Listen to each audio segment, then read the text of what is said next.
Morning mga Bisaya at saka lahat ng hindi Bisaya. I'm doing this video in response to, hindi, ano lang naman, may nag-comment kasi ako, tapos sabi ni Daily Dose na um, kumbaga i-prove ko na mali siya or parang ano, pakita ko daw yung explanation yung may mga comment. Um, so, first bago ano, ang gusto ko lang ipaalam sa lahat na ang purpose ko naman sa page na 'to is,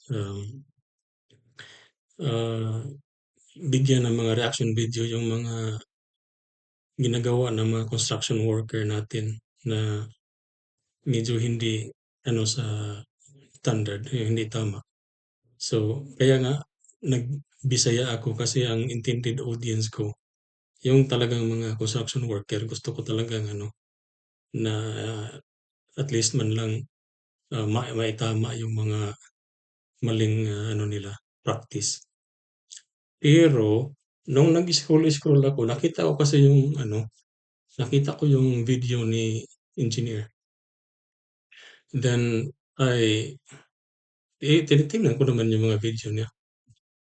Tapos yung sa ano nila ni Engineer Jaime at saka ni Foreman natawa ako sa dalawang yan, eh. So, minsan mag-react ako, minsan magbigay ng opinion, mga gano'n. Pero dito talaga ako kasi, yun nga, like I said earlier, my purpose sa page na 'to is itama yung mga construction worker. So nung nakita ko yung video ni engineer, ang ano kasi, mali kasi yung sinasabi niya. Ang naka-ano sa akin, naka-ano na talagang ano na, i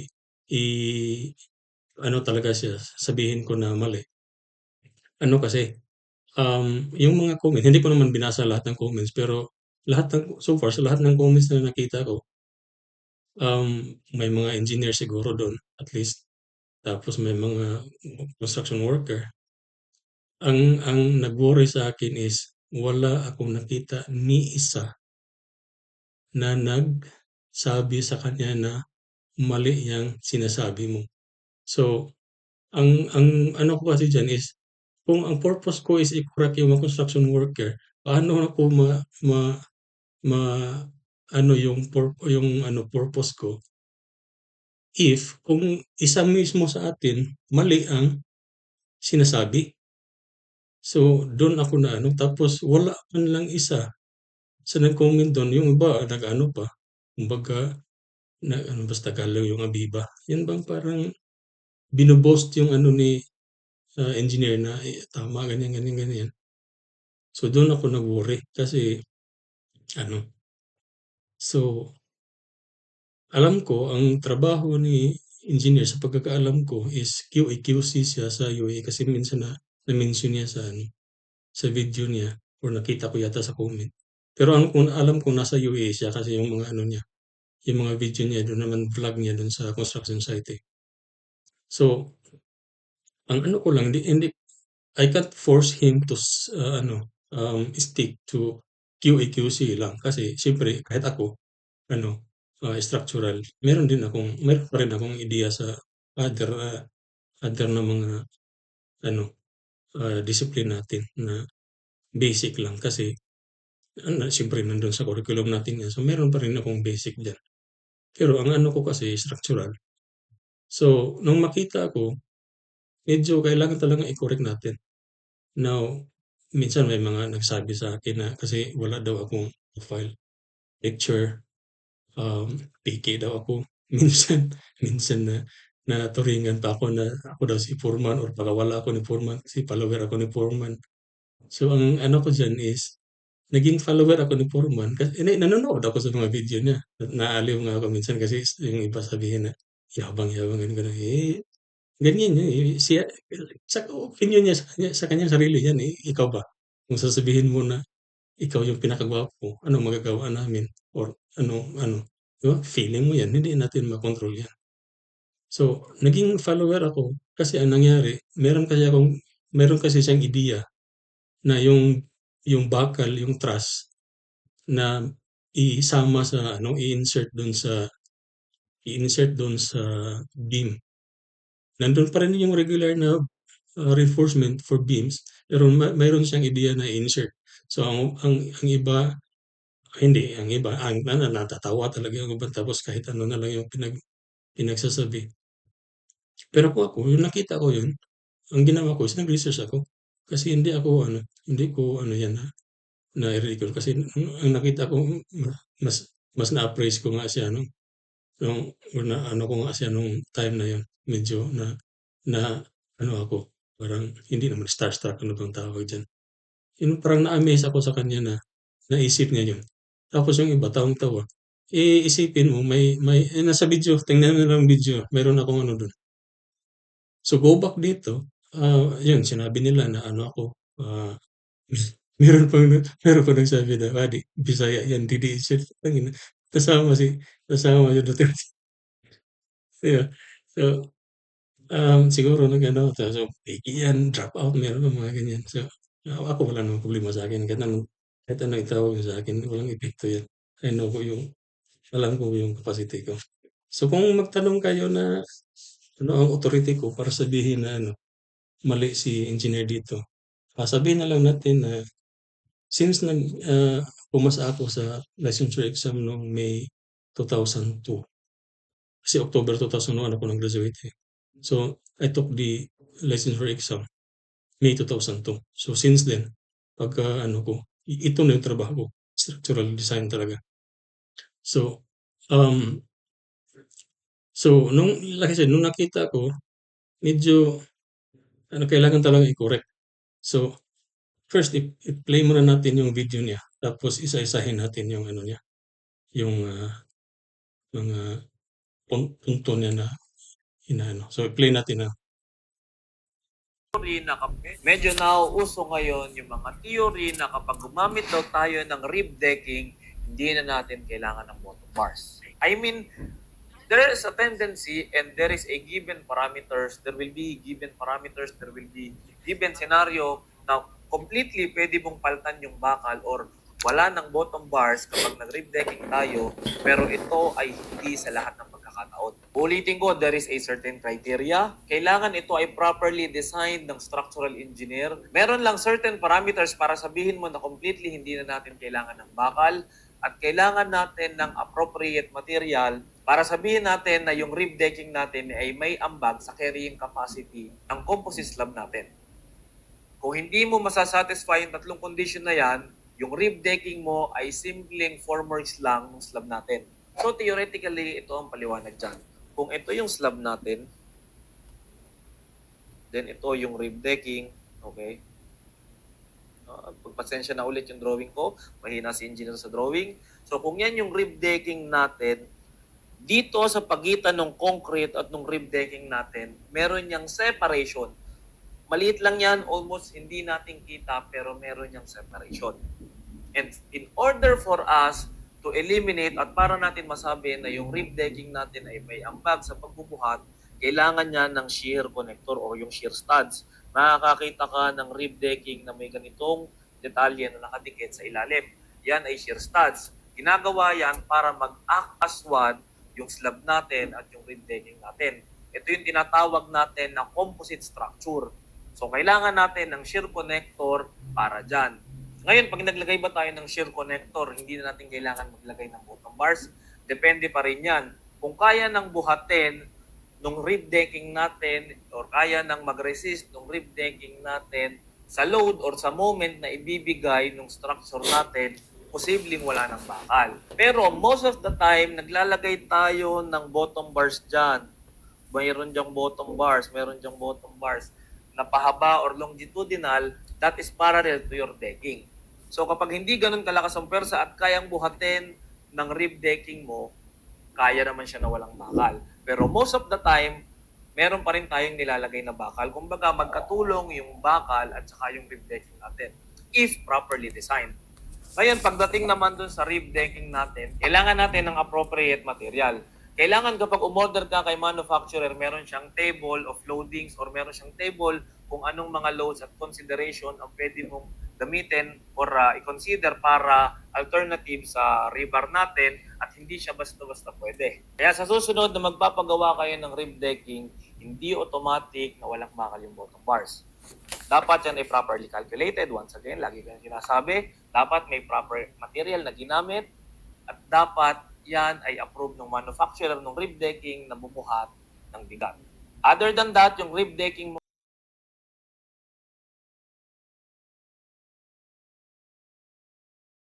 So that was the video that I excuse. Yun yung ano na binigyan ko ng comment na sabi ko na mali talaga, kailangan i-correct. Kasi nga isipin mo kung ilang follower, hindi ko na-check kung ilan ang follower niya. Pero sa dami ng follower niya na wala mo lang nag-correct sa kanya, isipin tama yung pinagsasabi niya. So, yun nga yung point ko. How can we um, you know, correct our construction workers to do the right thing? Kung ang advice naman ng engineer, mali or ang pinagsasabi, mali naman. So, yun yung naka-trigger sa akin na ano talaga, kailangan kong i-correct yan. So, ang ginawa ko, sinulat ko yung sinabi niya kasi hindi ko gusto na i-play paulit-ulit yung video kasi um, mahirapan ako sa pag-ano. So, ang ginawa ko, sinulat ko yung point na hindi to verbatim. Kumbaga, ang iba dito, rinefresh ko or kinuha ko lang yung context ng sinasabi niya, yung pinaka-main na punto niya. So, ang first na sinasabi niya is, sabi niya, there's a given parameters or scenario na completely pwede mo palitan yung bakal or wala ng bottom bars at ito hindi sa lahat ng pagkakataon. There's a certain criteria. So, I don't know where he get this information na ano, may mga kriteriya-kriteriya sa bakal. Ang composite deck, i-discuss natin yan more on later kasi ano, pero ang ano ko, ang metal deck, ano yan, walang ano yan, walang bakal. Pero may ideya ako kung bakit nilalagyan ng bakal siguro sa iba. So ang ano ko dito is i-question mark muna natin 'yan. In the sense na may sasabihin ako bakit may bakal pero hindi 'yan sama sa requirements for composite action bronza.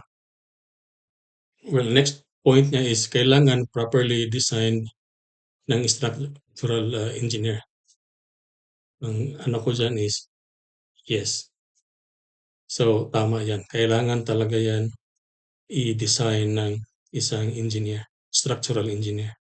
So, okay yan. Check yan. Then, ang next niya, point niya is, meron lang certain parameters para sabihin na completely di na natin kailangan ng bakal. Again, ito, lagyan ko ng question mark kasi may idea ako or at least may theory ako bakit may bakal yan. The same dito.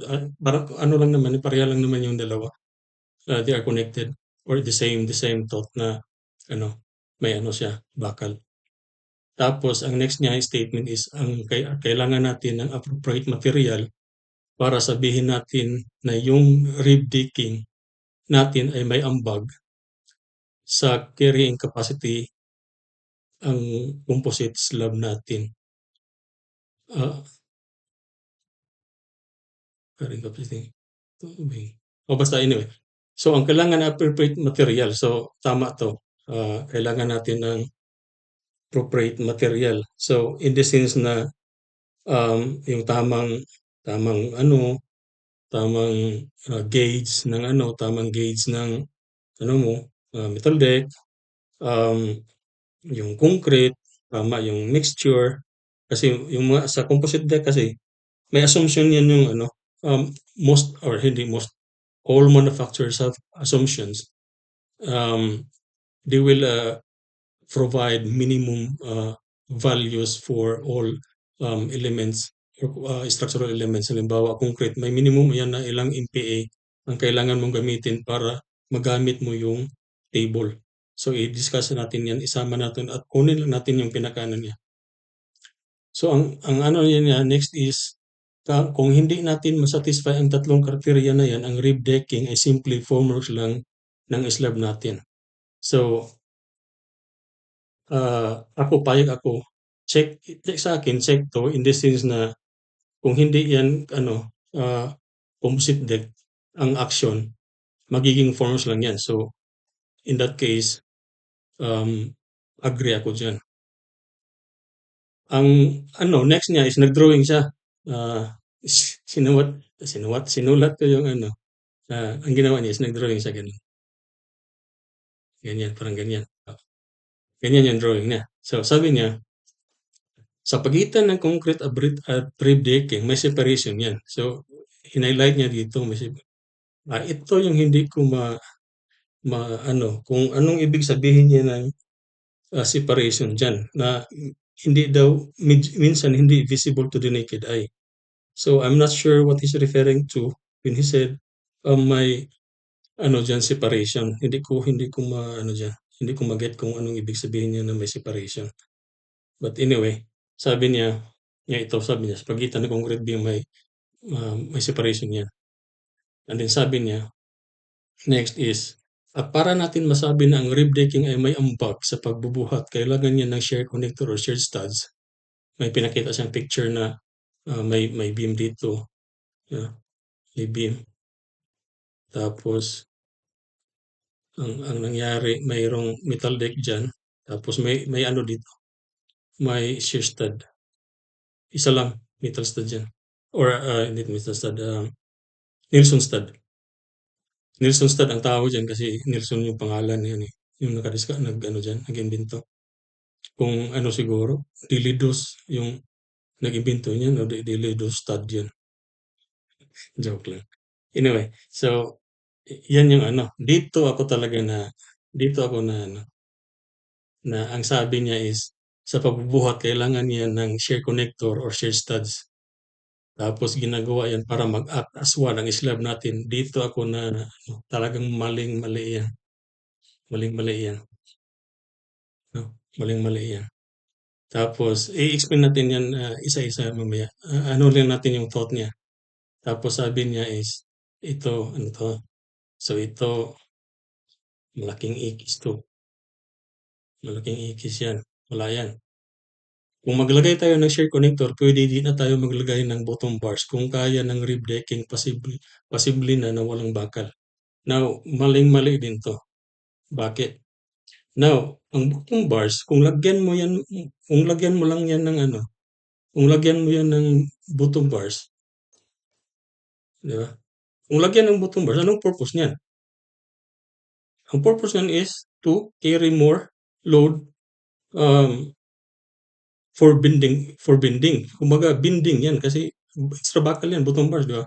Kasi ang ano naman, simple supported naman ang main ano niya. Depende na lang kung single span, double span, or ano kasi may negative bending ka na. Pero may ano dyan yung makikita natin, pakita ko mamaya yung table. So, ang sinabi niya, naglagay bottom, wala, hindi. Tapos yung shear stud, by the name itself, sana yun? By the name itself na shear connector, tapos yung bottom bars bending, hindi related yung dalawa. Hindi related. Different use yan. So, wala yan, wala. Ikis yan. Wala yan siya. So, tapos next is, pero most of the time, naglalagay tayo ng bottom bars, tapos na-drawing siya. Kung kaya naman, pwede na wala. So, like I said dito, na may theory ako bakit nilalagyan ng rebars, pero in composite metal deck, wala yan. Hindi kailangan maglagay ng bottom bars. Tapos, so ito, lagay natin question mark yan. Next is, kailangan natin ng appropriate material. Kailangan kung mag-order ka, may material. Kailangan mag-order ka ng material, kailangan mayroong table of loading. So, agree ako dito. Lahat ng manufacturer, meron niyang ano sila, may design guide. Tapos kasama na ang mga ano dyan. So, mamaya ipakita ko, isa-isahin ano natin. So, next is, sa sunod na paggawa kayo ng rib decking, hindi automatic na walang bakal. Basta kaya at approve. Parang ganyan yung ano niya. Basta okay lang, basta kaya. Hindi na kailangang bakal. Again, the same idea yung mga sinabi niya dito na yung nilagyan ko ng question mark. Now, regarding sa metal deck, may iba-ibang klase yan. So, ito yung Ito yung metal deck. Ay, ang ginawa kong reference is yung Canam kasi yung Canam yung pinaka-common dito. Merong gumagamit ng ano, merong yung Nucor, yung ano naman, Nucor na naman yan ngayon. So, ang kompetensya nila is Nucor. Pero Canam pa rin yung pinaka, or at least dito sa area namin, Canam yung pinaka-common na ano, metal deck at saka pati yung mga joist. Tapos ang ginawa ko, um, ito, kumbaga ini-screenshot ko, mayroon meron na 'tong mga ano, meron na 'tong mga, ano sabi Tagalog sa wiris-wiris? Yung parang so ba, anong tawag ng wiris-wiris Tagalog? Kasi ang nangyari, nag-start ko kanina pa tapos ang haba-haba na ng sinasabi ko, ang nangyari di ko na-change yung screen, so iba yung na-capture. Rookie mistake. But anyway, um, so kaya yung ano, kung mapansin niyo yung iba na ano dito, meron na yang ano, meron na yang mga kumbaga markup ba kumbaga. Sabay wiris-wiris ay. Basta yun na yun. Yung parang ano, yung mga pin marks mga or ano ba.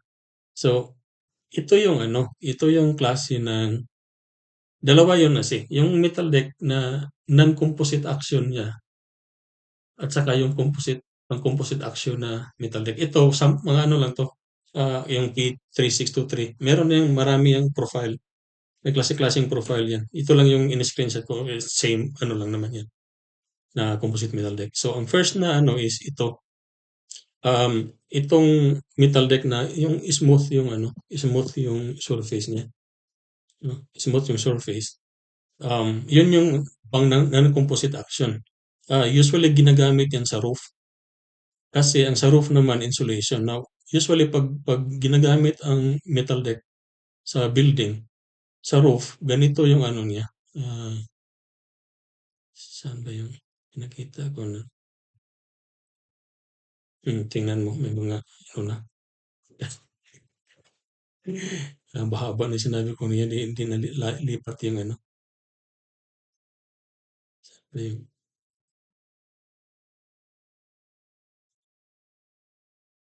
ano ba yun? Sample plans. Sample details. Ito. Ang ano kasi, ito yung cross-section, typical cross-section ng ano. Ang cross-section na to, nandito yan sa ano. Ang sa particular project namin na to, ito yung, ito yung ano, meron naman dito yung plans. So, ito yung second floor. Saan ba yung roof dito? Ito yung roof framing plan. May beam line kasi dito. May beam line. Dito yata. Maliit kasi masyado. Hindi ko na maano. So, may beam line yan dyan. So, yan yung, pag mag-cut ka ng section dyan, mag-cut ka ng section, looking dito, north, or pwede na yun sa ano, pareha lang naman yan. Ito ang magiging, ano niya. So, may ano dito, may, kasi usually, pag architect ang ano, ang ginagawa nila kasi, i-slope yan dito sa gitna. Yan usually yung bali ng ano nila, ng roof. Tapos, minsan ano din, monoslope. Pero usually kasi lalo na pag may parapet sa ano, mga commercial, parapet along perimeter, binabali yan dito. So, yan yung section. So, yung beam, no? Ito yung beam. Tapos ito yung tinatawag na open web, no? Open web steel joist. So, the same pa rin ang supplier niyan. Ang ano, ang Canam, may ano sila, may planta sila ah, ng open web steel joist. So, well, first ang plano ko kasi dito sa video na to sana is only answer um, daily dose directly sa mga ano na direct answer sa mga ano niya, yung mga punto niya na nire-raise. Pero ang naisip ko, kasi plano ko rin naman na gagawa ng video ng about dito na ano, so ang gagawin ko is i-explain ko na lang yung procedure kung paano namin dinidesign yung ganitong klase na structure na steel frame, steel beams, steel columns, then open web, steel joist, metal deck roof, composite metal deck sa second floor. So, yan yung cross-section niya. So, diyan ginagamit yung non-composite action. Now, ang other diyan na ito acoustic na metal deck. So, may mga diyan, yung butas-butas, may butas-butas diyan, no? Yung vented na yung purpose diyan is STC rating, yung sound transmission. Kasi halimbawa ito yung floor. Ginagamit namin to sa yung may project kami ngayon na ongoing, malapit nang matapos. Classroom kasi siya. So may partition diyan sa classroom. Tapos ito yung in-specify ng kaya nga medyo umangal ako dito dati kasi ang nangyari kasi may reduction kasi sa capacity ng metal deck pag ganito yung gagamitin mo, acoustic. 90% na lang yung capacity. Tapos meron kasing nangyari kasi na nagtanong sa akin yung architect na can we use acoustic here? Kasi naman classroom dito tapos sa kabila classroom din. So, ang sabi ko, optimize na yung size na design natin sa So, sabi ko, we can use this particular type kasi walang option eh. Kailangan talaga nila for otherwise maglagay sila ng either spray foam or mga baffles dyan na para ma-minimize ang sound transmission. So, ang nangyari, sabi ko, okay, pwede rin, pero ah, kapalan natin yung kapalan natin yung metal deck, which the contractor sabi ng contractor, okay. Kasi ang nangyari dyan, siyempre kung mag-increase ka ng deck, maging mahal yan kasi siyempre makapal, mag-adjust na naman yung cost ng contractor. Tapos sabi ng contractor nga, okay lang kasi makaya pa sa may contingency kasi. Lahat naman, alam naman ng mga dyan. Lahat ng engineer, alam na yan. May contingency, bawat project may contingency, yan, budget. So, sabi ng contractor, okay, we can still take that increase sa cost, walang problema. So, kasi malaki yung area eh. Yung buong footprint, I would say three-fourth siguro ang kailangan palitan dito. Sabi ko, optimize na yung design natin sa metal deck. Kailangan kapalan kasi. Sabi ng pwede, okay, makaya pa sa contingency. So, yun yung nangyari. So, ang purpose dito is for lang, sound transmission na instead na kung solid kasi banda-banda lang yung diyan. Banda-banda yung sound diyan. Pero pag may butas, papasok diyan tapos maganda kasing sound yung insulation diyan in between sa yung float kasi tawag dito. So, in between diyan merong yan, merong insulation tapos yung roofing material.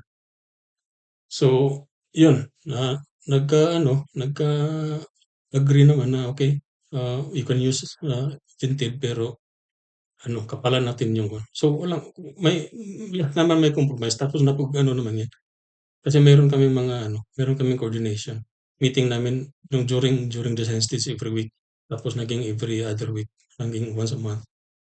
So, now ang next na nga type yan is ito, yung form deck. Now dito may nagsabi kasi sa nag-comment kasi dun sa post na sa site daw ang ginagawa lang talaga ang metal deck for formwork lang talaga ang purpose niya. Ang slab niya is two-way pa rin, two-way. Sabi ko, wala namang problema pero ang ko lang diyan is hindi mo nagamit yung full potential or purpose ng metal deck. Metal deck, hindi sabi niya, okay, walang ginagawa na wala naman, hindi ko naman sinabi na hindi pwede. Wala namang problema kahit pag composite diyan, gamitin mo yung two-way. Sabi ko, wala, pero useless to siguro maka-increase ng capacity in that direction, pero along this direction, wala kasi mabali lang naman yung wala, ang stiffness niya is along sa length man sa rib, yung float. So, sabi ko, in one direction, wala, sabi niya, hindi naman daw kino-consider, so walang problema. Sabi niya. O di, sabi ko naman, okay lang, wala nang problema as long as considered, all things are considered.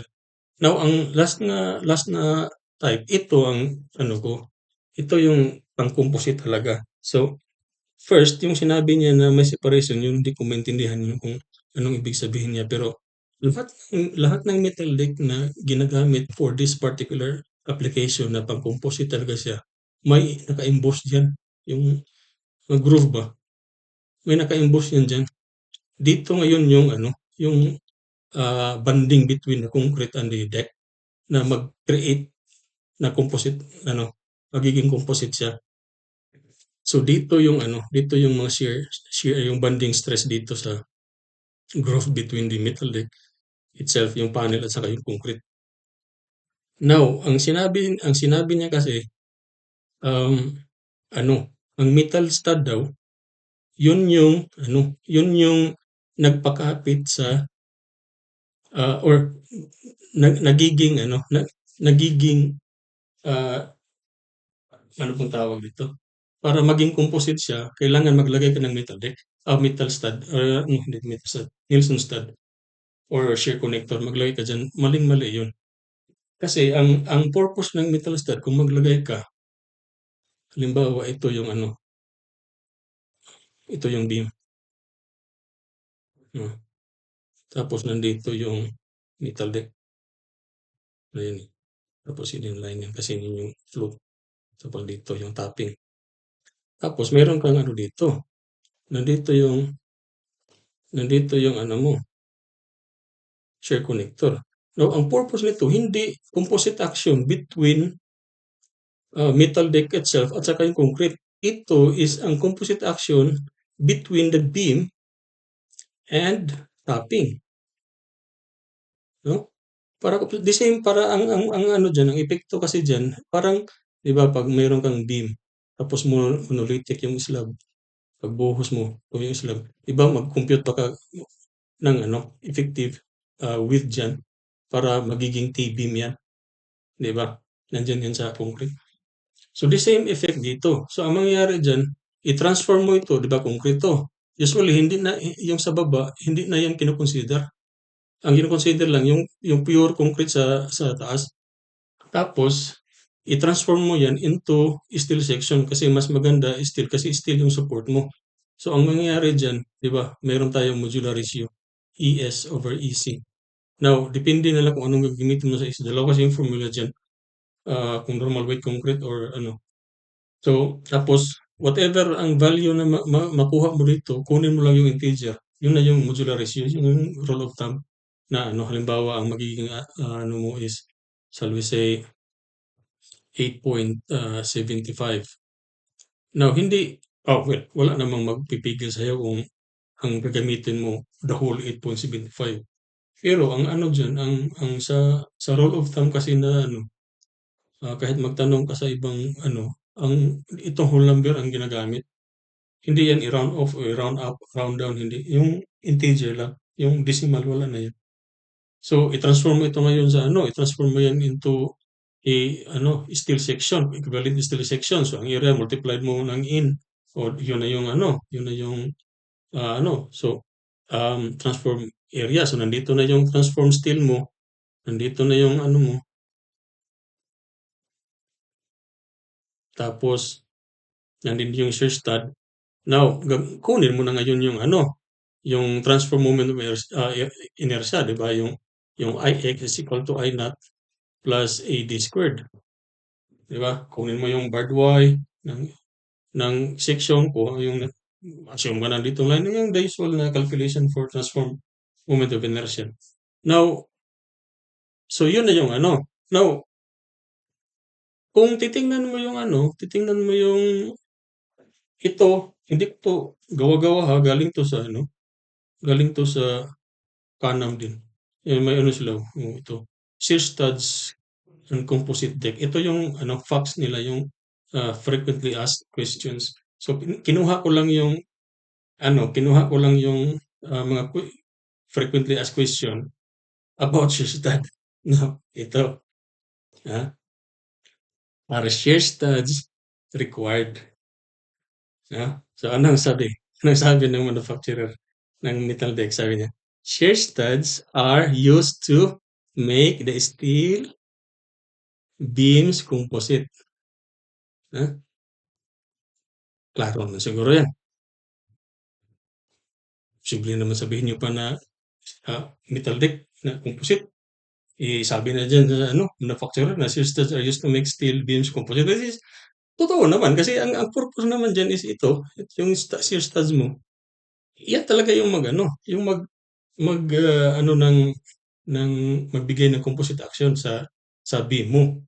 Tapos ang spacing diyan, balik ka dun sa ano, yung shear flow calculation, yung if B is equal to VQ over IB, tapos kasi shear stud diyan, ang gagawin mo, ang final equation mo is VQ na lang over I. Now, ito, ang mangyaring unit yan is either kilonewton per meter kung is I ka or pounds per foot. No? Pounds per foot ang unit mo. Now, ang connection dito, depende na, ano yan, yung may ferrule yan, yung parang welding gun yung gagamitin niya para i-install yung ano. Tapos may ferrule dyan, tapos ano. May capacity yan. So, yung capacity, no? Yung capacity, i-divide mo rito, makukuha mo na ngayon yung spacing. So, yun yung design spacing ng shear stud. Kung gagamitin mo ang beam as ano, or i-consider mo ang metal deck, ang composite metal deck at saka beam as a composite section.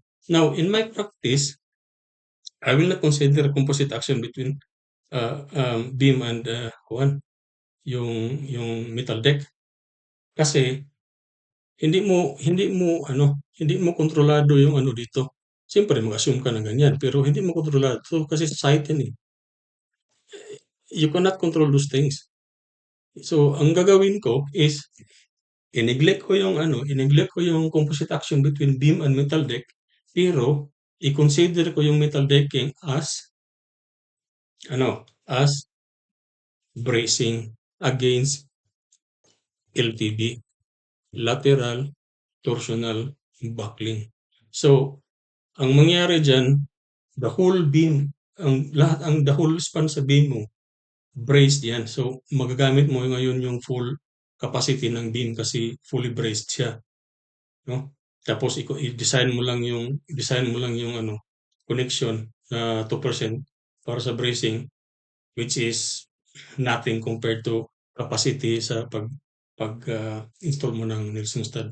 So, hindi ano yan. So, ang ano lang dyan is, well, ang ano dyan, kung gagamitin mo ang metal deck for composite action, ang mangyari dyan kasi is liliit yung beam. Ganyan yung epekto. Liliit ang beam. Now, ang problema dyan, siyempre, okay, nakasave ka sa beam. Halimbawa, instead na W 12 by 26, ano na lang, W12 by 16. Nakasave ka ng 10 pounds per foot na ano. O sige, for the sake of discussion, ganyan yung masave mo. Now, ikumpara mo ngayon yan. Ang pag-install at saka material cost ng so i-divide mo yan ngayon or i-compare mo yung dalawa kung saan ka nakatipid. Pero as a designer, you have the power to dictate kung ano ang magiging kalabasan niyan. So, like I said, in my practice, ang ginagawa ko, hindi ko kinoconsider ang composite action between beam and metal deck. Kasi di natin makontrol yung mga dito, yung portion na to sa connection. Gagamitin ko na lang yan as anong tawag dito? Anong tawag yung lateral bracing against yung lateral torsional buckling. So, yun yung gamitin kong purpose na instead composite action ka, wala, hindi ko consider yan. So, in response sa kasi ito yung pinaka-convention sa doon sa video ni Daily Dose na yung steel stud ginagamit for composite action, hindi. Klarong-klaro na yan from manufacturer mismo yan. Hindi ko gawa-gawa yan.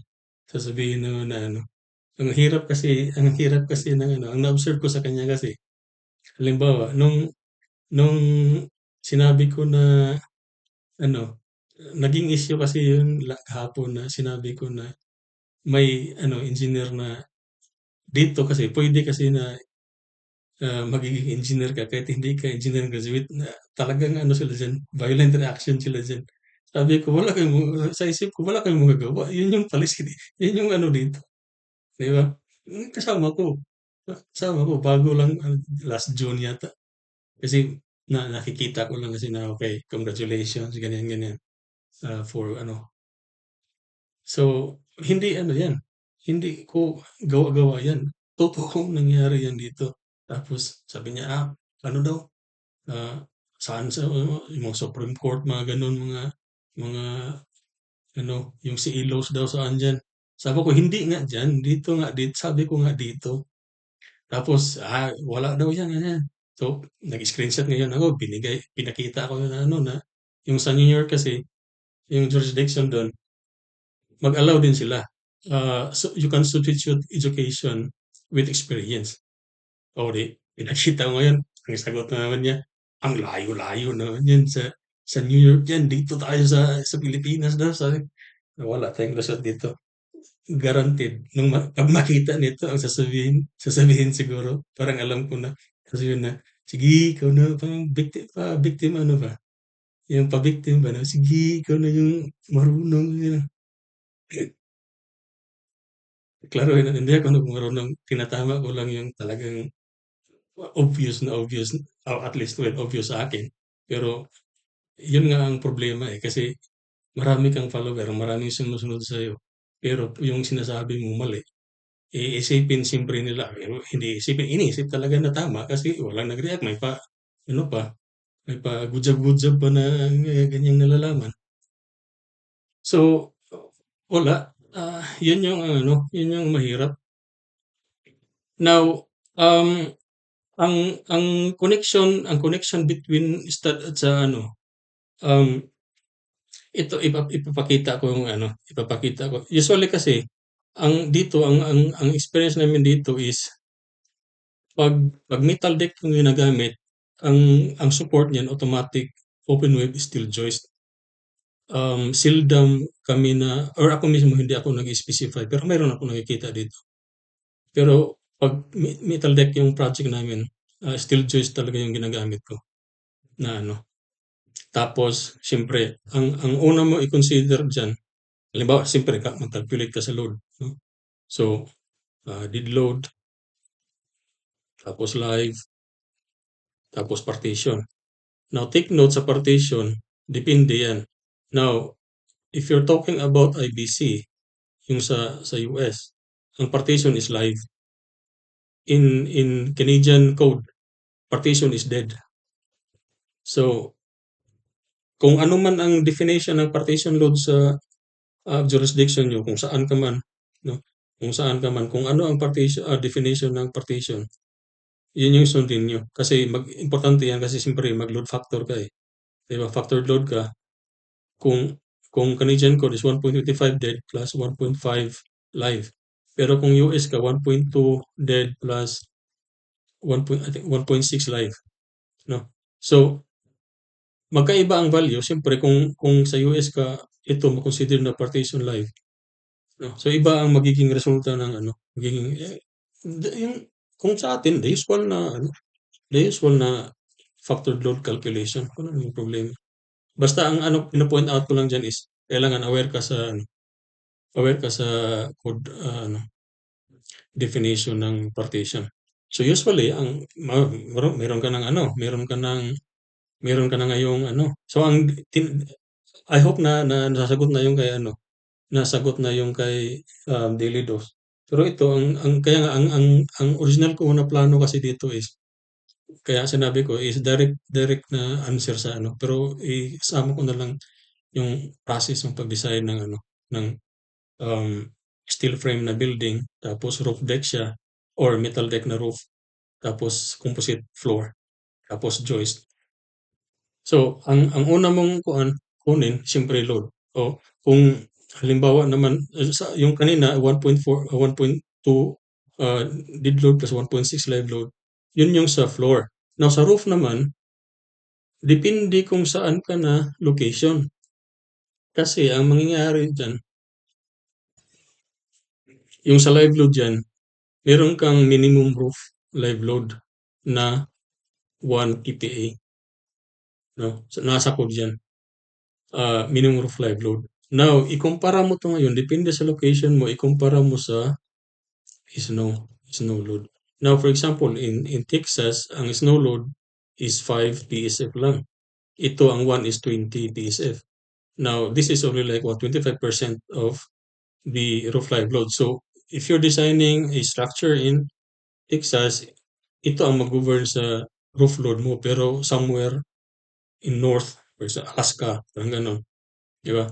Makapal yung snow. So, mabigat dito. Minsan, 60 PSF. So, ito na ngayon yung mag-govern ang load. Now, I'm talking only sa ano, I'm talking lang sa gravity load. Yung sa yung sa wind load, iba yun. Depende na lang kung ano kasi sa dalawa naman kasi sa ASI 7 ngayon na bago. Dalawa ang procedure to get sa ano o kung i-model mo to sa SAP o sa ISTAAD or ano pang software na gamit mo, walang problema, automated naman yung ano. Pero in this case, ang ginawa ko, ang seismic automated, pero ang wind separate manual ako calculation, manual input kasi ang nangyari kasi dito, mayroon kasi itong mga cantilever. Ito. Now sa main floor, dito yung ano, grade beam. Kasi may ano dito, may ano, parang entrance pad ba. Pero structural slab kasi ito. Kaya meron akong perimeter beam dito. Tapos, ang ang wall line sa main floor nandito. Ang wall line. Ganyan. Ang problema kasi, ang sa second floor, naka-extend yan dito. Ito. Naka-extend yan. Now, originally, wala tong column na yan. Wala. So, sabi ko sa architect, dito na papasok yung coordination. Sabi ko sa architect na, hindi pwede na cantilever to the whole length dyan. Kasi, maliban sa roof load, ang finish dito kasi nandito yung main street nila. Ganyan. Nasa corner kasi yan. Ang finish nila dito is bricks. No? Brick ang finish. So, sobrang bigat. So, ang nangyari, kung hindi ko 'to lagyan ng ang proposal ko actually dito, diyan yung kulong kasi para walang walang cantilever. Pero sabi ng architect na hindi puwede diyan kasi mababara yung ano, kasi kasama dito yung ano, yung handicap ba, yung sa rampa ba, rampa. Rampa kasi 'to, naka-slope kasi 'to down, pero structural slope. So mababara yung ano, yung ano dito kasi merong ano dito, yung parang ibang entrance na ramp. Ito yung main ramp ng building pero yung galing sa street ba. So nag-compromise, nag-usap kami, ang na-agree dito yung magiging column. So with regards sa connection, for typical connection lang naman, share connection, meron naman yan sa EIEC, no? You can always refer to EIEC tapos hanapin yung mga pre-qualified na connection. Now, ang naging ano lang dito na dinidesign ko yung connection na mano-mano kasi wala sa ano, wala sa EIEC na pre-qualified na connection itong sa corner na to dito. Kasi meron yang column dito sa second floor na nag-carry ng roof tapos naka-offset pa. So ito yung naging detail. Ganyan. So ang ano dito, ang ang ang ito girder tapos naka-attach din dito sa beam. Ito yung cantilever galing dun sa column sa exterior. Tapos meron namang beam dito, ganun. Tapos may column pa ito, no? May column. Tapos hindi yan basta-basta yung load dyan kasi ang load dyan, clear kasi ito. May isang column lang dito sa ano to. Ito. Hindi meron ito. Yung column. Tapos dito yung isa. Meron pa isa. So, malaki kasi yung load dyan. Puro cantilever yan. Kasi nga, yan, nakita mo yung dalawang grid line. Ang sa main floor, nandito lang sa grid B. Ang ano, di ba? Yung support wall nasa grid B. pero lahat yan nagka-cantilever, yung beam dito. Tapos supporting brick walls. So, yun yung naging ano dyan. Now, in attaching dito, hindi ko nagamit yung ano, yung ang typical na specification, by the way, kung mag-specify ka ng metal deck, kasi di ba sinabi na rin ni Delidos na may load table, ganun. So, hindi natin na-discuss pala yun. So, may load table yan. So, ang ano kasi, tama yan, may load table dapat. Ito yung ano. Depende sa anong profile yung iselect mo. Ito. So, in-screenshot ko to, nilagay ko dito sa ganyan. So, paano mag-select ng metal deck? So, di ba may load ka na, yung factored load.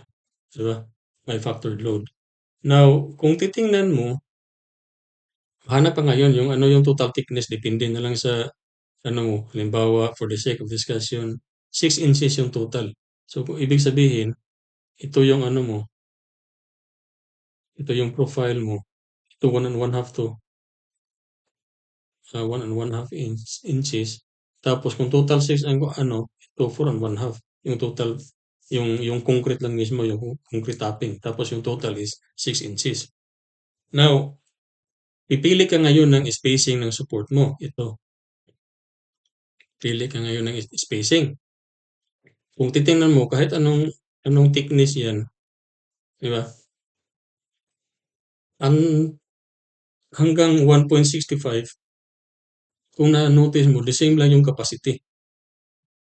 So, ibig sabihin, kahit anong dyan, kahit anong thickness dyan, pwede mo i-span ang beam up to 1.65 meter ang spacing. Now, kung ang actual load mo halimbawa is ano lang, 10, halimbawa 10. So, pipili ka ngayon dito. Kung ito kasi, ito yung tatlong common na gauge ng ano, ng metal deck. Ito is gauge 22, tapos yung isa is gauge 20 at saka gauge 18 yung ito, makapal 1.21 millimeter. So, or 16 pa. Basta tatlo yan. I think 22, 20 o 18. Tapos, halimbawa, ang load mo is 10. Tapos sabihin mo, ito lang para makatipid, 0.76. Diba? 0.76 or gauge 22. Tapos, ang capacity niya, halimbawa, ang factor load mo is 10. So, tapos mag-decide ka 2.4. Pwede na, 2.4. Pasado pa naman. So, yun yung initial calculation mo. Now, with your spacing, no? With your spacing sa joist, kasi ito maximum unsupported ano to length, no? Maximum unsupported length. Ang ano yan, ito yung spacing na ano. So, for the sake of discussion, decide mo na 2 meters lang, no? So, every 2 meters. 2 meters, 2 meters. Dito, 2 meters yan, 2 meters yan, yan. Tapos, well, ang tributary area mo, ang tributary width, di ba? Siyempre, 2 meters ang tributary width mo. Now, i-multiply mo yan sa total load, yung dead load mo. Di ba, mayroon namang ang ito, may equivalent na self-weight na yan. Di ba, ito 150. Tapos pag ano, dito lang naman ano, self-weight. O, lagay mo dito. Ito yung pinakamakapal. 3.07. So, yung dead load mo, self-weight is 3.7. Tapos kung consider nga yung partition na dead load, additional na 1 kPa. Tapos, yung live load mo, so whatever your factored load, i-multiply mo yun sa ano, i-multiply mo yan dyan, meron ka ng weight, no? Meron ka ng factored load na weight in kilonewton per meter kasi ano na yan di ba, along the length. Kasi load, which is meter squared times kPa, tapos times width, so magiging kilonewton per meter. Now, yun na yung ano mo. Now, select natin yung joist. Now, ito yung joist. Ano yan? So, ito. So, hanapin mo din ngayon yung may table din yung joist dito. So, halimbawa, ah, yung span mo is say 18 meters, no? So, ano ko na yan. Lipat ko na yan dito. O ito. Or 15 meters. So, for example, maximum span is 15 meters. Meron ka na ngayong load, di ba, na na-compute from KPA into kilonewton per meter times yung sa ano mo. Dito ngayon yun mag-play yung ano. So, yung gagawa ka na ngayon yung iteration na halimbawa, ang total load mo is halimbawa 11. So, in between yan dito. Di ba? So, siyempre, ang gagawin mo, ito na, ano, na load. Kasi 11 yung ano mo, so 12. Now, itong gray na shaded area, ito, ang shaded area, yun yung pinaka-economical section base sa depth, no? Base sa depth. Now, ang economical section, para mag-support siya ng ano, para makasupport siya ng 11 or 12, say 12 na kasi 11 yung load natin. Ang pinaka-economical section niya is ito, yung joist mo na 24.1 kilogram per meter ang ano, ang bigat. Yung manufacturer kasi, yung klase ng joist nila, hindi yung size ng ano, ang specification, kung mag-specify ka ng joist or kung mag-ano sila ng joist is depth by weight, ganun. So, halimbawa, ito. So, ito na ngayon yung ano mo. Ito na ngayon yung um, joist required span mo. Now, sa floor plan or sa elevation, meron kang floor-to-floor height, di ba? Meron kang floor-to-floor height. Tapos, of course, may ceiling ka. So, meron kang clear ngayon yan. Now, alamin mo ngayon kung ano tong depth na to, kung ano yung clearance. Now, this spacing will dictate how deep ang imong joist, no? How deep yung joist mo. Now, before ka mag-decide, tanungin mo ngayon yung mechanical kasi may mga ducting yan eh. Siyempre, kung second floor or sa roof, may mga ducting yan. Sa roof, okay lang siguro kay um, ganun din. Depende na rin. Pero hindi, ang ano, halimbawa, ito na yung ano mo, ito na yung plenum tawag nila dito eh, yung sa mga arki, plenum. Yung space between floor, yung space between ceiling and underside sa floor. So, mag-decide ka ngayon kasi ang tanungin mo yung ano, mechanical, ano bang pinakamalaking duct yung ginagamit mo? Tapos saan yung ruta? Kasi kailangan malaman mo kung saan yung layout nila. Now, for the sake na walang problema ano, run ng deck. Ang tingnan sa duct, ang tingnan mo lang ngayon yung depth. Kasi dalawa kasi ang posibleng gawin. Now, halimbawa, ito yung joist, ganyan. Ang first option mo is, yan ang joist, tapos dito yung duct. Option 1 yan, no? Option 1. So, limited ka na ngayon dito. Now, once limited ka na dyan, tingnan mo ulit dito. Ano ba ang ano, halimbawa, ang allowed, halimbawa, ang pwede lang is 900. Tapos yung load mo is 12. Ito ngayon yung size mo. Final size ng ano, 12, 26.9.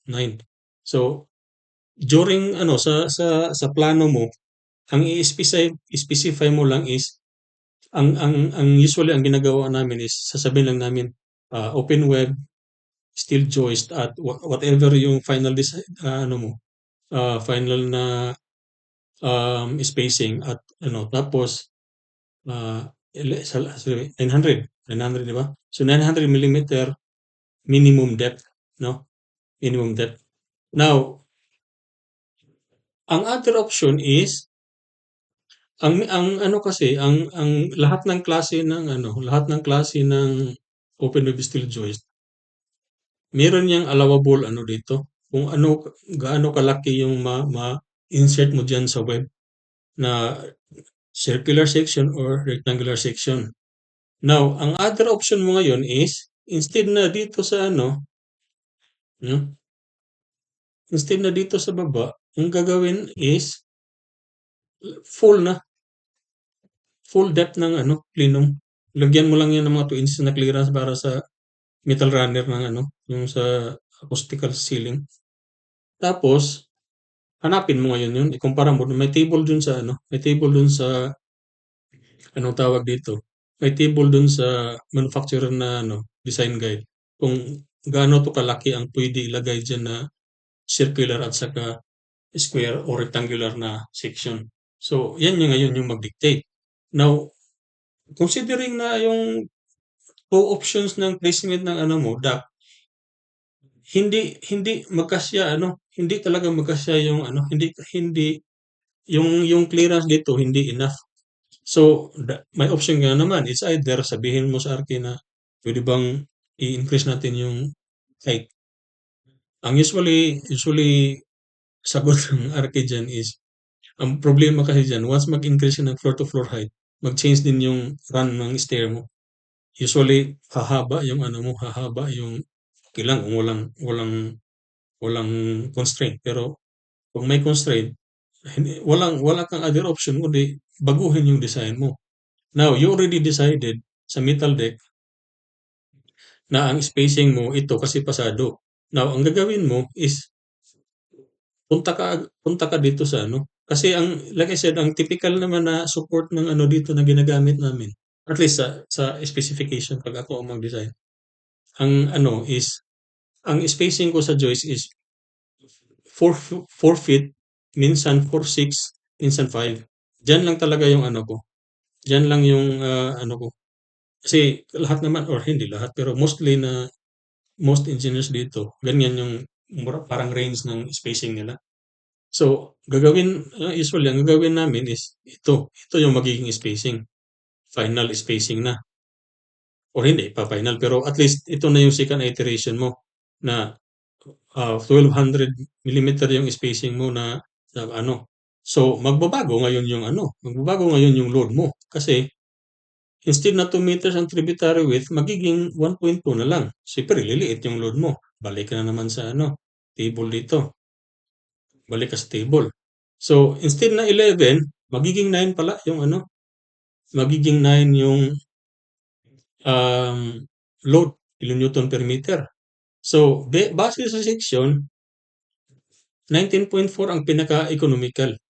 Tapos, corresponding sa into 1 meter depth na, ano, 1 meter depth na joist. Ito yung pinaka-economical base sa load dito. Now, kung walang problema na dito sa ano, kasi ito na yung pinakamaliit na load na pwedeng anuhin mo eh, kasi ano na, yung minimum, yung sa table kasi sa ano, ginamit mo dito na, yung pinakamaliit na, yung 1200 millimeters na spacing. So, wala ka nang pwedeng baguhin dito. So, ngayon, tingnan mo ngayon yung ano, yung pinaka-minimum requirements na ano, pinaka-minimum requirements halimbawa, kailangan mo talaga ng 1100 o di, ito, bibigat lang siya ng konti. From 19.4 kilograms per meter, magiging 19.6. So, bibigat lang ng 0.2 kilogram per meter, okay lang, 200 grams per meter. Hindi na masyadong ano yan. At least, nagiging ano na, may extra 4 inches ka na, 100 millimeters na extra na depth. Malaking clearance na yan, malaking tulong na yan sa mechanical. So, yun yung mga consideration pag size ng metal deck, composite metal. Now, ito, by the way, ito yung sa composite metal deck na ano. Tapos yung sa yung sa non-structural, walang problema kasi kunin mo lang yung full capacity ng ano, yung bare capacity ng metal deck. Pero sa ano dito, 360 yung composite action, composite deck, um, anuhin mo talaga yung i-consider mo dito yung ano, yung mga ito na nga yung diniscuss natin. So, maximum spacing or yeah, maximum spacing na so may ano ka na, may alam mo na yung pinaka ano, mag-specify ka na ngayon. Oh, magbago na ngayon 'yan. So, ang nangyari is open web, steel joist at 1200 millimeter tapos 1.1 meter or 1100 millimeter minimum depth or maximum, balik, maximum. Kasi yun na yung maximum na ano, maximum na um, pwede na i-ano sa, kasi ano ko na eh, inoccupy mo na lahat ng yung plenum area eh. So 1200 yung, or 1100. Or pwede din wala na. Sabihin mo lang na ano, 1100 depth. So ang ano na diyan, ang isang consideration pa when it comes to floor ano, mag-design ka para ma-finalize mo yung joist. Kasi kung for the joist manufacturer, pag roof, walang ano, kasi ang next nga check is ang tinatawag na serviceability, no? Serviceability. So ito na ngayon yung deflection. So ang common natin na ano is deflection kung concrete may kasamang cracks. Ito na ano din to na na ano din yan sa comment yung yung about sa L over 2 na magka-crack daw. Mag-fail daw yan. Once mag-crack na, automatic daw yan na fail. So sa concrete to ha, sa concrete. Sabi ko na hindi kasi may mga allowable cracks. Sabi ko, i-check mo yung Dirichlet-Lutz na equation. Ito yung calculation for serviceability for cracks. Now ito yung ang formula dito is ma-determine mo yung cracks na allowable. Yung halimbawa, di ba, ito yung beam. Concrete na to ha, concrete. Mag-crack yan, mag-i-measure mo yung ano, yung actual crack versus yung nakuha mo dito. Pero ito kasi mga ano na yan, pang ano na yan, forensic eh. Medyo, ang alam ko lang, limitado lang ang ano ko dyan. Mahirap yung magiging ano ka, forensic engineer. Pero at least yun yung ano gagawin. So, yan, walang muna natin kasi still naman to. Pero yun yung equation na ano when it comes to concrete cracks. Now, sa deflection, ang alam natin pag concrete, no, or steel, tinuturo natin sa ano, tinuturo sa mga ano natin sa school ng instructor natin. Pag sabihing serviceability, deflection lang. Pero ang mayroong ano 'yan, may pangalawang ano 'yan, check. 'Yun yung tawag na floor vibration, no? Floor vibration, ito. Ang ginawa ko, mayroon akong spreadsheet diyan. Um, ito siya. Floor vibration due to human activity. Kasi siyempre pag ganyan, ano 'yan, kahit anong floor, either wood floor, kung concrete di masyado kasi ano naman, yung dumping ng concrete ano 'yan, walang problema. So hindi masyado pero maririnig ko naman yung ano, kung halimbawa malaki yung span ng slab, mafi-feel mo pa rin yung vibration pero mas critical siya sa wood at saka dito, yung ano. Now, 'pag mag-specify ka ng joist, ang unang siyempre ang specification mo is meron ka ng depth, 'di ba? Meron ka ng depth tapos spacing. Now, kung floor ang may involved na floor, ang manufacturer mag mag-ano 'yan, hihingi sila ng ano, isang information. Ito, no? Itong minimum moment of inertia ng joist. So, hindi ang ano kasi sa open wheel steel joist, hindi mo lang basta-basta mag-specify ka na ito yung depth, ito yung spacing, oh, okay na yan. Hindi, basta floor ha. Kung roof walang problema.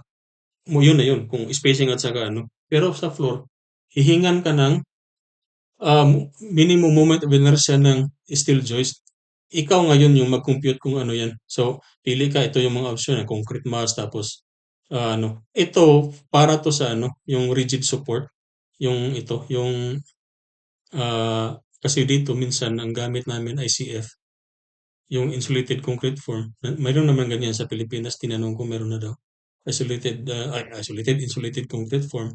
Tapos yun yung rigid. Tapos dito yun yung flexible support beam. Kasi ang ginagawa ko kasi sa ano is kung ano yung kailangan ko sa project na calculation, yun lang yung gagawan ko ng ano, gagawan ko ng anong tawag dito, spreadsheet. So, ito para lang 'to sa BIM at saka ano, depende kung ano pang next na project namin na may ibang support. Pero at least ito kasama na yung rigid at saka flexible na ano. Tapos meron pa kasi yung mga kung interior ba or ano.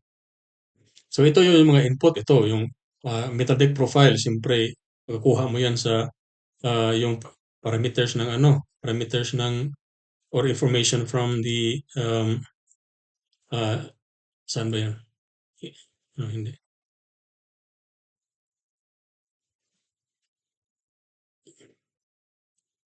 Kukuha mo yan dito, ito. Yan. Ito yan, yung 1 and 1/2. Yan yung profile lang ano. So input mo yun yan dun, dun dito. Tapos kung retapping, kung anong thickness. Tapos kung composite deck weight. So yan na yung ano dito, yung anong tawag dito. Hindi na ano, hindi na change. So, 'di ba ito, 1 and 1/2 na ano, 1 and 1/2 na ano tawag dito, um, yung profile 1 and 1/2. So, input mo ngayon yan dun sa ano, dito 1 and 1/2. Tapos or composite yung weight niya nandun sa table, no? Ah, composite weight dito. So, depende kung KPA or PSF. So, input mo yan dun. Tapos, anong kategorya niya? Office ba siya? Residence ba? Shopping malls? Kasi iba-iba kasi yung value ng ano niya.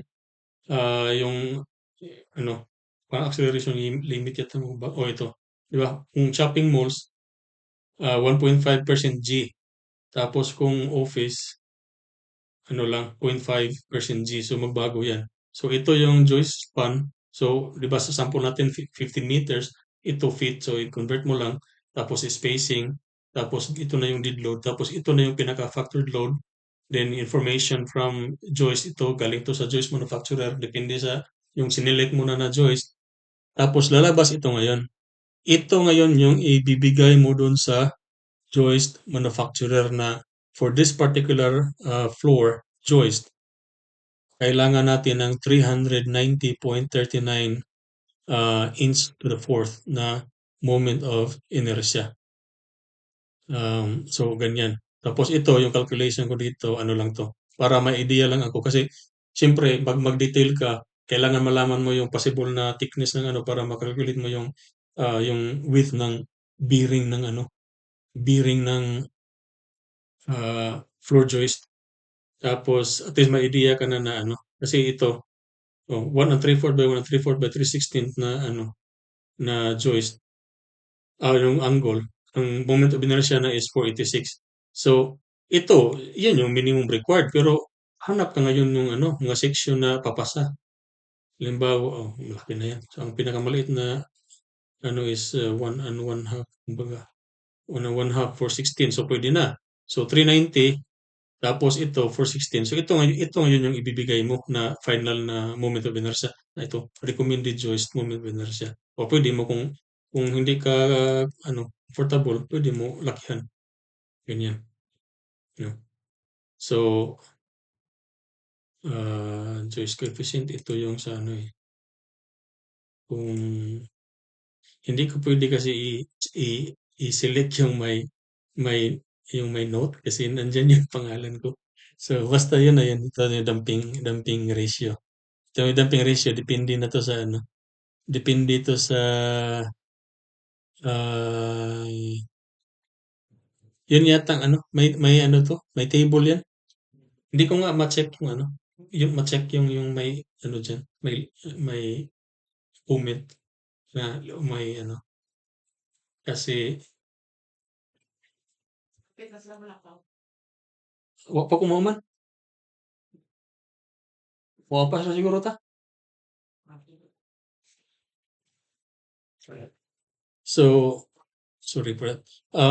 So yun, depende to sa ang dumping ratio is depende yan sa kung full height ba ang floor mo sa taas kasi halimbawa may floor joist, tapos composite metal deck, tapos meron kang mga walls partitions. Kung full height yan, makakatulong yan sa dumping ng ano, makakatulong yan sa dumping ratio ng siyempre mag ano siya, tutulong siya sa vibration at saka ano. So, hanggang ano ma-satisfy mo yung ito, yung kailangan hindi 'to maghilo. So, as long as hindi 'to maghilo, ito, nandito yung condition ko, as long as hindi yan hilo, um, ano yan, walang problema yan. Halimbawa, baguhin natin, 0.01. So, ito, acceleration. Ang acceleration niya is 0.9. Pero ang allowed is 0.5 lang based dito, 0.5 G. So, percent G. So, bagsak yan. So, ang gagawin mo, baguhin mo na ulit yung ano. Parang nag-change to eh. Kalimutan ko na ito. Matagal ko na kasi itong ginagamit. Floor stiffness evaluation required. O, pumasa na yun sa ano, pumasa na yun ngayon sa um, yung ano dito, yung percent G. Percent G ba yung nag-error dito? Oh. Pero, ano pa, may additional na check yung floor stiffness evaluation. So, ano, ganyan lang. So, like I said, once ma-determine mo na yung minimum moment of inertia, i-satisfy mo lang yung dito hanggang wala nang ano dito, wala nang warning. Ayun na yung pinaka-final. Ito, 557. Ulit. Either i-email mo or isama mo sa ano, isama mo sa plan para klaro doon. So, ano ngayon yung ano, pag mag-fabricate na sila, maghanap ngayon sila ng section na kailangan aabot sa ganyang moment of inertia. So, ganyan lang yung gagawin nila. Now, with regards to um, ipapakita ko ngayon yung typical na notes kung mag-specify ng metal deck. So, discuss na natin to yung plans, facts, sample. Ito. So, ito yung last siguro natin na ano, topic is yung sa pag-select ng or pag-specify ng notes.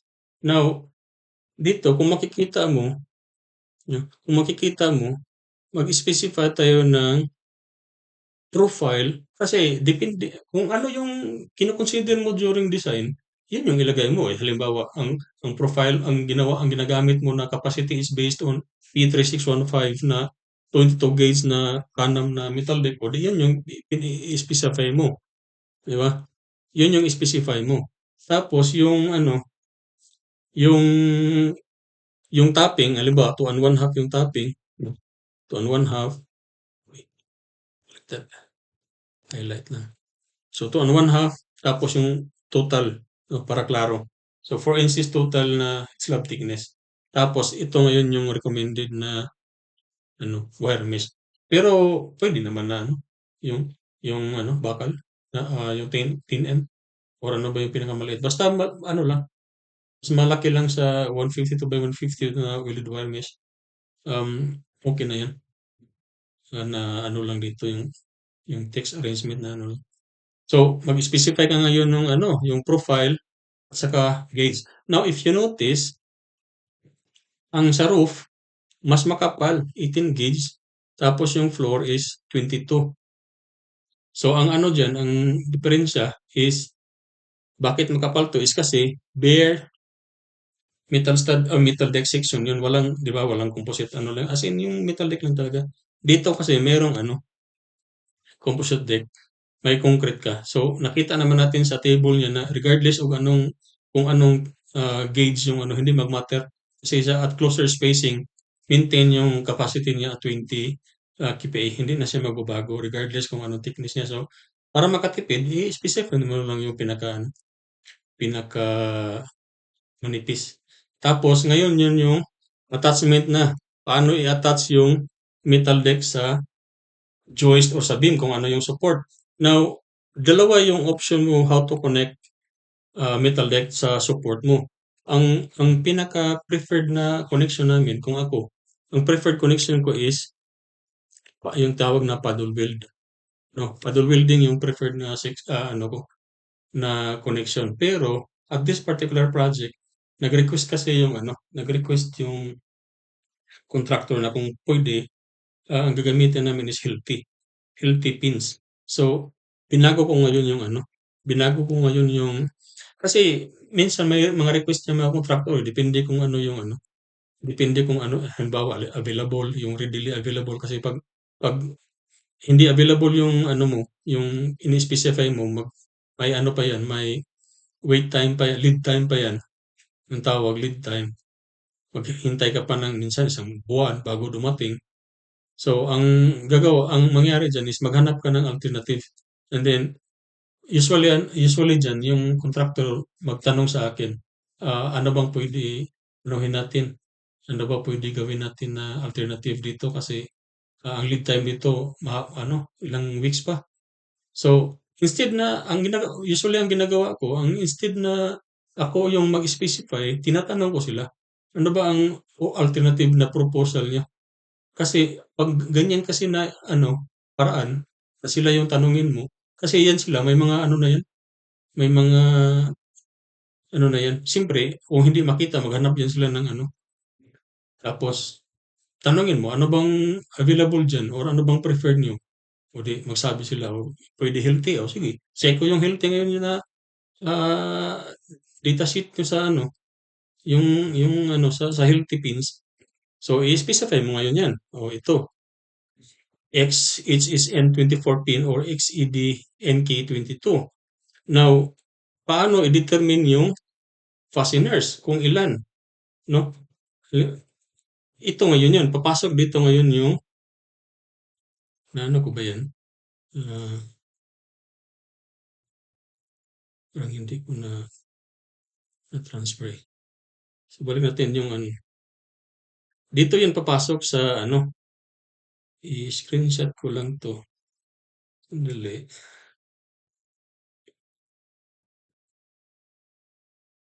Or hindi, iba 'yan, 24 kasi 'yan. Dito tayo sa yung may 36. Kasi ang ini-specify ko palagi 36, eh.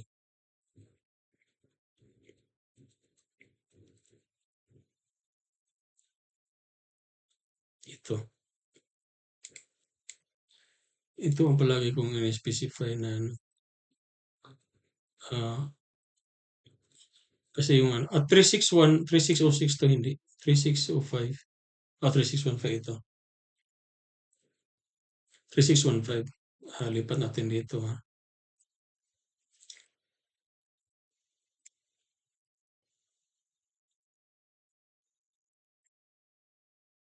Eh, tama ba ang screen nakita natin? So ito.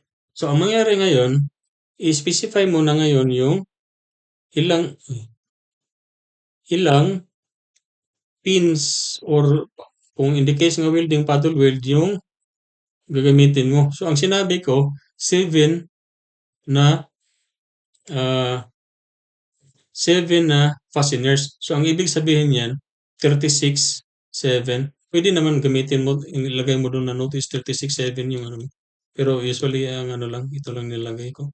So, ito yung iba-ibang ano, may 3611. So, ganyan yung placement ng pin mo. Now, paano to i-determine kung ano yung spacing na yung pattern ng fastener mo? Now, bawat pattern ito, 36.4, 36.7, may corresponding capacity yan. No? May corresponding capacity yan. Yung hanapin mo ngayon yung diaphragm capacity niya. So, i-analyze mo ngayon yung ano, yung floor. So, for example, for the sake of discussion, ito yung floor mo. Di ba? So, nandyan, for example, nandyan yung columns mo, intermediate columns, tapos dito sa corner. Now, ito ngayon yung diaphragm boundary mo. Di ba? Now, siyempre, hindi ka pwede maglagay ng bracing dyan kasi siyempre open area. So, ang posible mo lang is either hindi bracing. Kung hindi bracing, moment frame in the case sa project na yun na pinakita ko, moment frame lahat yun kasi ano, puro ano yun, sa baba, window ba? Mga curtain wall. So, may portion lang na bricks, tapos majority doon, ano, curtain wall. So, hindi ka pwede mag-bracing kasi may curtain wall. So, ang ginawa namin is, ano na yan, moment frame. Pero, for the sake of discussion, sabihin natin, oh, may cross bracing ka dyan, may cross bracing ka dyan. Now, ang analogy lang dito sa diaphragm, no? Siguro yung iba familiar dito, pero yung ano iba hindi din. So ang analogy lang naman parang beam lang, horizontal beam. So ito yung load mo, no? Ito yung load, lateral load is either earthquake or wind. Now sa wind, depende na sa ano, depende kasi ang ASIC 7 like I said, dalawa yung procedure niyan sa ngayon. Dati isa lang yan eh. Um, ang sa wind, yung tinatawag na directional procedure at saka yung envelope procedure. Tapos yung sa earthquake, ah, nung nag-usap kami ng kaibigan ko dyan sa Cebu na structural, ang sabi niya, UBC pa rin yung ano, UBC pa rin yung ginagamit daw. So kung UBC, yung ano, yung may zone kasi sa atin ano naman eh, 'di ba zone pa yan may 0.4 at saka 0.2 parang gano'n.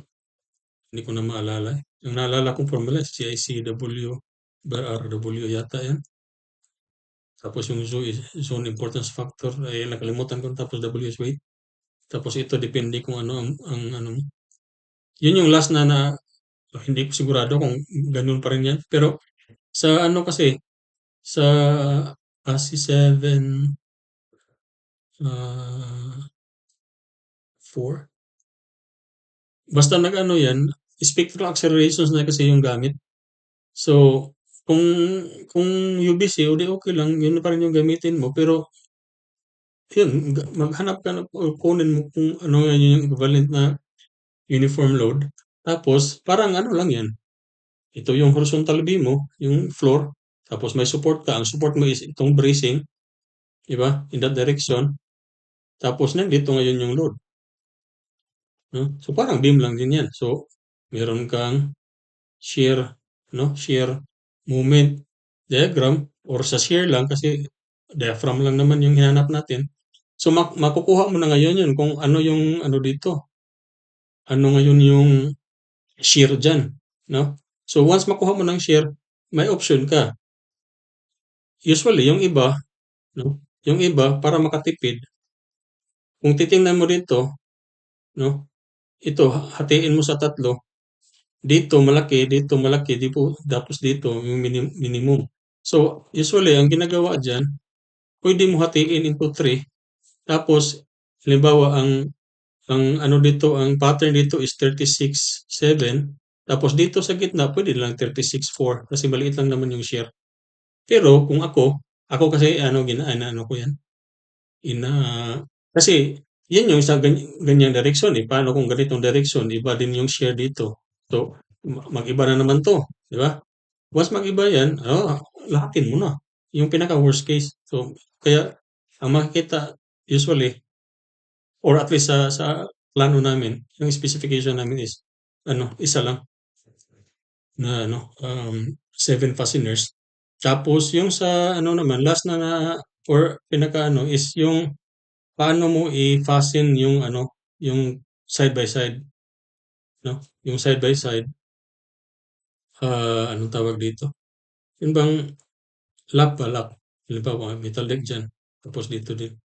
Ang preferred na connection namin is button pans. No? Button pans. Pero meron ding ano. Ang dito kasi, like I said earlier, nag-request kasi sila kung pwede healthy. Kung maaari healthy lang. So kaya, ano, healthy lang yung in-specify namin na, ano, na mga pins. Tapos ito. So, ganyan. So, ganyan lang yung pag-specify ng um, pag-analyze ng pag-analyze ng deck tapos kung paano siya yung sa attachment. So again, diaphragm action, kunin mo yung shear, compare mo dun sa capacity, depende sa pattern. O yun na yung pattern spacing ng ano mo, fastener. So ano pa ba yung hindi ko na ano? Yung bottom bars na discuss ko na ba? Oh, parang hindi pa. So ang ba discuss na ba hindi? Anyway, ulitin na lang natin. Ang naisip ko kasi na ano, na posibleng rason bakit may ano dito, ay ang naisip ko na dahilan kung bakit or at least may nag-comment kasi na ano, nakausap ko dun sa comment section. Ang sabi niya, um, ang sabi niya is ang ginagawa niya is ano lang daw, two-way 'to.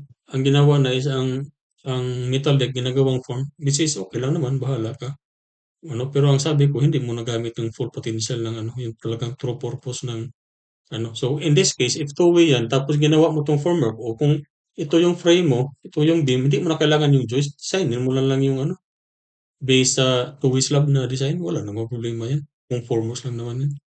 So, okey lang, ah, iba-iba tayo ng ano. Pero ang sinabi ko lang na ano, na, ah, ang metal deck is really intended for one-way application.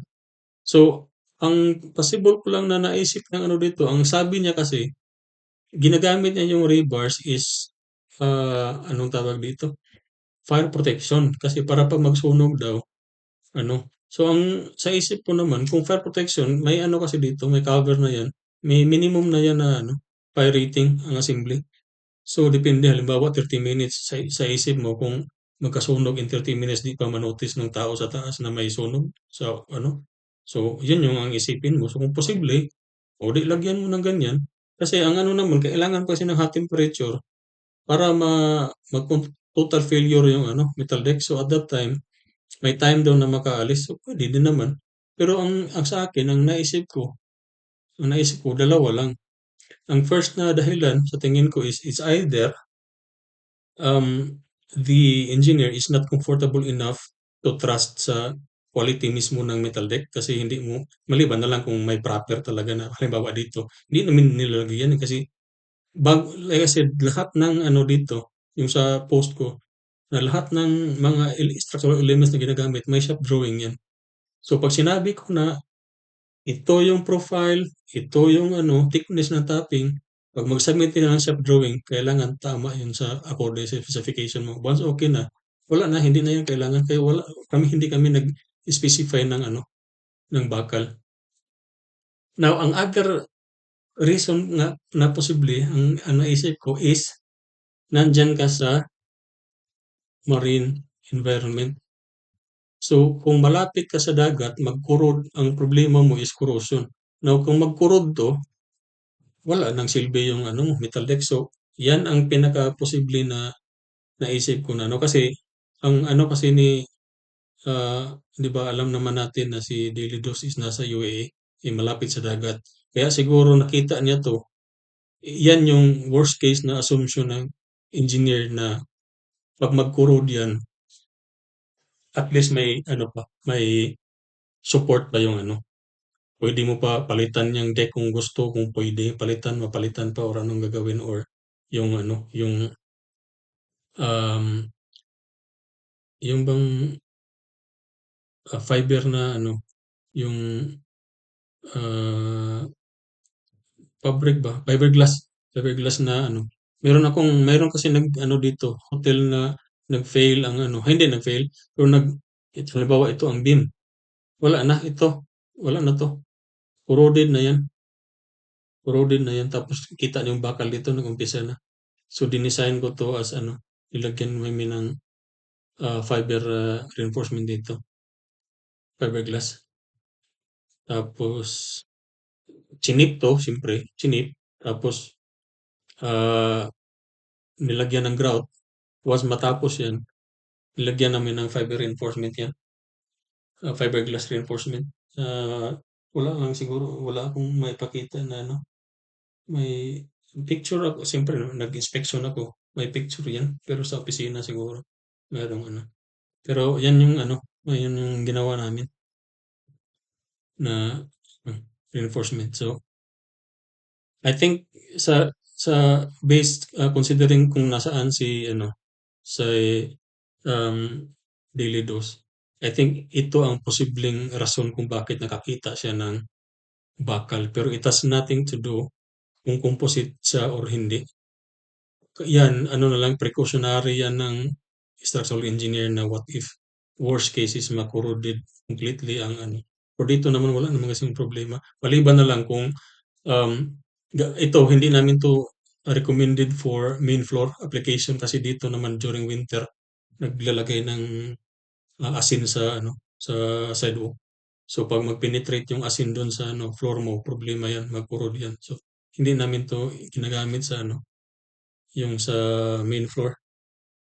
So, anyway, ano pa ba ang hindi nasagot? Kasi nalilito na ako kasi sabi ko nga nagkamali ako kanina, panay ang, ano ko, discussion ko. Hindi ko pala na-change yung ano, yung screen. Hindi ko na naibalik. So, panay yung ano ko, ang screen puro Excel sheet lang yung sa ano, yung floor vibration. Doon na hindi ko na palitan. So, hindi ko ngayon alam kung na-discuss ko na or hindi. So, anyway, kung may tanong kayo, kasi alis na, may lakad kasi kami, mga say. Um, anyway, kung may tanong pa kayo, i-comment lang. Tapos, kasi hindi ko na sure kung may nakaligtaan ako or hindi. Pero, I think na-discuss ko na lahat. Ito lang naman pinaka main contention ko. Dito talaga ito yung naka-trigger ko na ang ano, ang shear stud is hindi yan ginagamit for composite action between the metal deck and the topping. Ginagamit yan composite action between the composite deck itself and ang main beam support. So yun lang, ito lang yung pinaka main contention ko. The rest, I would say considerable yung halimbawa yung bakal. Kasi yung bakal kasi depende na yun, discretion na yun ng engineer. Pero like I said, hindi namin nilalagay yan. Depende na lang. So, considering nasaan si Dilidos, UAE, malapit sa dagat, yun ang pinaka ano ko na naisip na dahilan kung bakit may Q-daking. Pero it has nothing to do with composite action. And again, ito yung pinaka-contention ko. I hope um, uh, ano, makorek yung ano natin. And yun lang naman ang ano ko. Well, I cannot force you to, um, uh, or compel yung na yan lang yung i-topic mo. Wala, hindi ko sinabi yan. Ang sa akin lang is, at least man lang kung may topic ka na i-discuss, at least ako may ano, yung ano ba, yung hindi delikadesa ka na yung may term dyan na ano lang, kung ano yung alam mo, ano ba yung yun, kung ano lang yung alam mo or kaya mong ano, naintindihan mo ng ano, mabuti. Kasi siyempre ako, naintindihan ko naman ako may basic knowledge pa rin ako sa ibang topic. Pero unless hindi ako sigurado sa sasabihin ko, hindi ko tina-touch yung mga topic na yan. So kaya usually ang ano ko, topic ko more on structural lang talaga. Tapos may ibang page ako na ano, nag-a-answer ako ng mga assignment na pinapadala ng ano, ah, minsan mga ano, ah, anong tawag diyan, yung mga estudyante ba, engineering student, padala ng question paano. Pero busy kasi ako. So anyway, uh, well again, I'm not sure if after this video masasabi niyo pa rin na ano, na ano tawag dito, iki ako or ano, bahala na kayo, wala na akong ano diyan. Pero I said my piece, 'no, na ano ko na, ito yung pinaka-contention ko. Like I said, ito yung pinaka-contention ko. The rest, I would say, consider ko na yun. Hindi naman yun masyadong critical. At saka discretion yun, lalo na yung bottom bars. Pero dito, kailangan talaga natin i-correct yan. Hindi hindi puwedeng hindi. So anyway, I hope lahat clear na. And then kung yung mga sinasabi niyo dun sa comment, bahala kayo. Walang epekto yan sa akin. Like I said, alam ko kung ano yung kakayahan ko at saka kung ano ako. Now, if you question my uh, authority to say na mali or ano yung credentials, hindi ko ano yan. It's up to you to decide kung tama ba ang sinabi ko or hindi. Kung gusto niyo mag-search kayo, makita niyo naman yung ano, kita niyo naman yung mga references, pinakita ko naman. Ganyan naman ako mag-ano. Kung nakita mo yung mga previous videos ko, may mga ano yan, may theory involved, may discussion, kung may kailangan na reference, pinapakita ko. Walang problema yan. So, if you think na ano, mali ako uli, sige, sabihin mo saan ako nagkamali diyan, tapos let's discuss. Yun lang naman. Paano pa, hindi, yung sa akin naman is, everyday learning nagle-learn tayo. So kung may mali, eh, di i-change. Ang mahirap kasi sa'tin na 'pag sinabi mong mali dahil, ewan siguro inidulon niyo si ano or ano na hindi naman puwede na maski dahil ba inidulon niyo, eh, hindi puwede magkamali, 'no? Hindi mo kasi ano na ako nag-scroll-scroll lang naman ako, nanonood ako ng mga video tapos ang hinahanap ko usually kasi is yung mga kontraktor, construction worker na may mga post na, minsan sasabihin nila na magtatanong na, "Okey na ba 'to?" Maghahanap ng ano, maghahanap ng parang comment ba ganyan. Ewan ko lang kung anong purpose pero yun yung usually ang ano ko, dini-discuss. Well, at first ang dini-discuss ko is more on yung nangyaring calamity. Mayroon pa akong plano na i-discuss ko kung yung sa run-off calculation, yung bakit bumaha, mga ganyan yung sa ano, pero talagang walang walang time, busy din. Anyway, like I said, if you have any questions or clarifications or may comment kayo 'pag may nakita kayong mali, o di sabihin niyo, ano natin, tingnan ko kung tama tama ako or tama kayo. Tapos 'pag hindi, o di I will admit na mali ako diyan. Gano'n lang naman, wala namang problema. Anyway, sige, bye-bye. Bungasay pa mi, nay birthday.